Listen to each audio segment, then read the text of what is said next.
Ready kayo? Ha? Ano yung Sir Jo? May problema tayo. Oh my God, ano yung Sir Jo?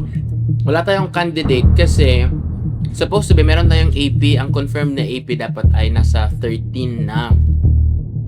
O kaso yung mga APs pala parang APs. Yung mga AP, ano bang tamang term natin? Partners. Yan ang kasi ang gamit ng pero sa atin parang local franchise holders ang tawag natin, di ba? Nung nalaman nila na ang start ng event ay July 8, wala daw silang ready candidate. So parang ang makakapagpadala lang out dyan sa 12 ay tatatlo.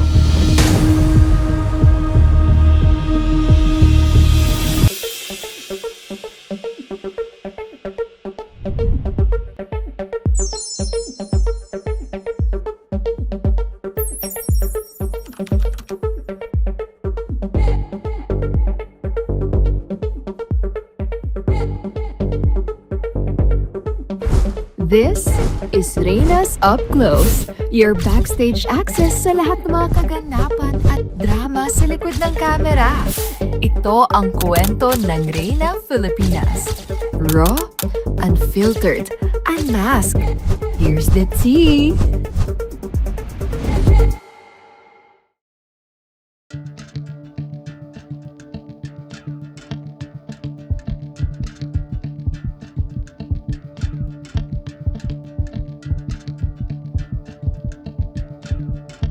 Kailangan natin ng candidates. Ang tina-target natin ay at least 30. I know it's very limited time.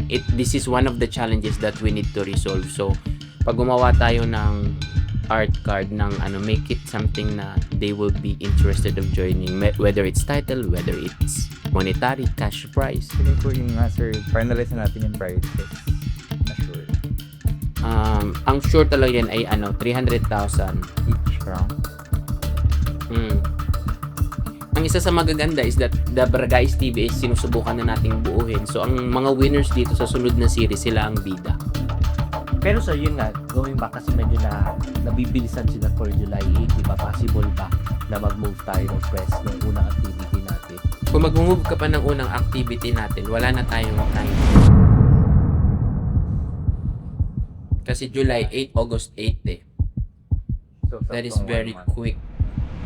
Kaya Tanggap naman natin that the issue that we have here is the time nga. Di ba imagine mo 10 to 30? 11 nga lang tayo talaga ng 11 to 30. That's like how many days lang. So, talagang press with time man.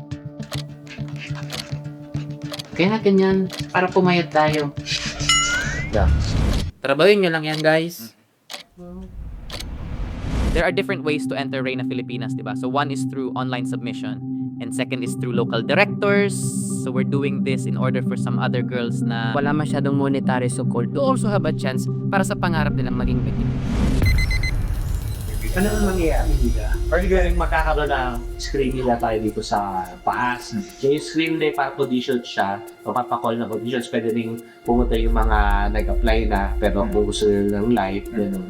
Tapos, magkakakontact ko sina direct code na parang one question about budget din in this case. Tapos, i-release kasi lahat ng, ako yan rin, nagpunta sa akin for, i-release lahat din yun sa socials natin. Parang part na kasi siya ng Reyna Filipinas journey nila. Sayang kasi lang nakateg kaya matagal dyan. So, at least habang nakapila sila, meron po silang chinchika. Kasi dito, ang nila, Q&A na. Pero kung kwento lang buhay yan nila, kung na nakakaalit. Sa baba na like when... Kasi malay mo ganito, may Q&A. May Q&A. Dito, binash ng mga tao. May bagong kwentong maganda pala, nakakaiyak. Hindi nang guilt trip tayo ngayon pagkatapos. Di ba? Gano'n na lang muna natin. Ano lang muna natin yung mga panay.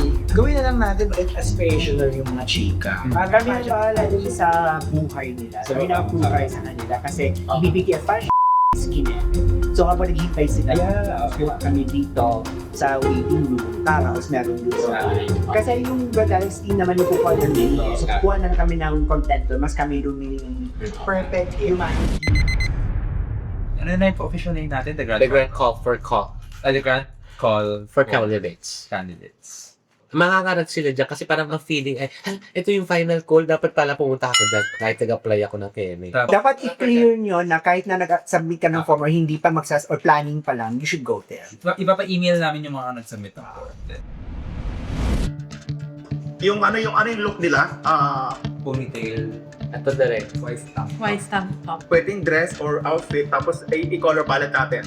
So sa screening direct, during na nandito na, so introduction niya, syempre huli dyan yung question and answer. Correct. Baka pwede ring pasarela sample. Grant is all about Grant Pasarela. So, kailangan natin makita yung pasarela. Wala, Isa yan sa most my generation. criteria. So yung sa joke na guys, kita dapat sa kanan. So nandito ang judges, kailangan kasi matakpan direct yung mga salamin namin kasi para malinis din sa coverage. Ay, ang listado. Tsaka alam mo naman ang ng first impression, di ba? Maraming tao nag-iintay na, ano kaya pasado ng Reyna sa unang salvo nila? Dito nila titignan niya sa first salvo natin eh. Kaya maganda dapat pasado na tayo. Ito dito tayo sa studio natin. So this is gonna be the place where we can pull the candidates and also the media people. So sa 24 dito, may magla-live pa muna, may TikTok live muna tayo sa Malagati. Okay, so after doon, 2 PM naman siya malatako. So after doon, pwede na mag-spike na set up mo para dito na lang yung media area. Pero sa kasi lahat to, hindi na magbabaklas ka man na direct, pero after mag-builds pa ng background para kumbaga hindi naman gray yung background nila. So yung backdrop na white or yung gray or kung ano man yung magagamit. Pero tapos going here, dito naman yung magiging area mo direct for the pre-insure. So, Parang feeling kong medyo mas malapit kasi nandito yung media eh. so mas lalapit ka doon ako. Mas malapit. Kaya, Pwede kasi naman. akala ko kasi kanina na pinag-usapan. Dito lang sila. Nandito dyan sila. Also, pwede naman tayo mag-adjust here. Kasi pwede din na habang may event dyan, ganap dyan, i-interviewin ko na sila na hindi talaga sila nakatayo, para hindi siya boy. So, pwede silang mas conversational sing. Ang compromise lang na gagawin natin would be, meron talaga tumasak sa to, ba't papabalutan naman natin ng black backing naman. So ito yung area natin for the candidates talaga. This is the waiting area. So this table is gonna be the registration booth. So dito sila mag-team out ng mga points sila ganyan. Dito yung area naman ni Mikey for the photo profiles. At least ilang tao yung anticipate natin. Supposedly parang initially 40 pero baka marami yun. Baka marami. Plus chaperone. Wala talaga. Yung chaperone bawal. Saan sila? Plus one outside lang.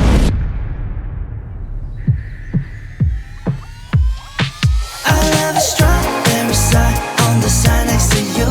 No wasting time. Can you tell me the truth? Mabuhay! We are here at Jojo Bragais flagship store and this is the first call for our Reina Filipinas applicants. Let's meet them one by one. You swear I thought you fell from the stars. Think about you day and night, girl, even when you're not around. I don't want it if it's not with you. Hey, I'm just keeping it straight, cause you got me feeling distracted. Let me show you the way, girl, I don't take it for granted. Why can't we just give it a go? Infatuated more than you know. Hi, I am Ronaldin Valeda, 25 from Ilocos. I came to decide. I'm so sorry. Okay. That's okay. Ready po. 1, 2, 3. Hi, my name is Ronaldin Valeda, 25 from Ilocos Sur. I decided to join Reina ng Pilipinas because Reina Pilipinas. More. Ready. It is actually my first time joining a national pageant. I'm actually a university staff, and aside from that, I am leading an international non-government organization that is focusing on agriculture. And with that, I believe that I'll be needing a greater platform to continue this and to, of course, gain more community in our activities and in our works. May mga pasabog ka ba para sa Reina Filipinas? Yes, of course po. I didn't come here not prepared po. Ano yung mga pasabog mo? Secret po. Pwede ko makita yung pasarela mo? Sure po, I'll try my...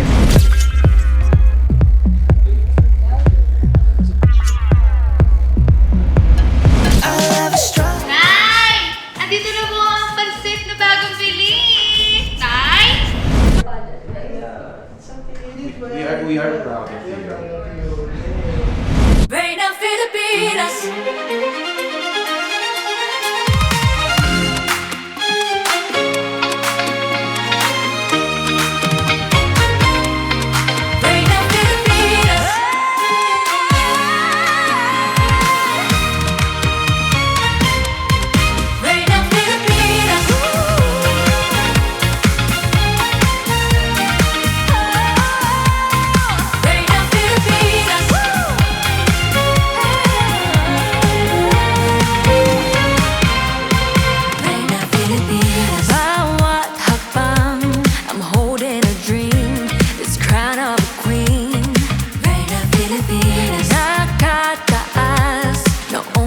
laban from the very start.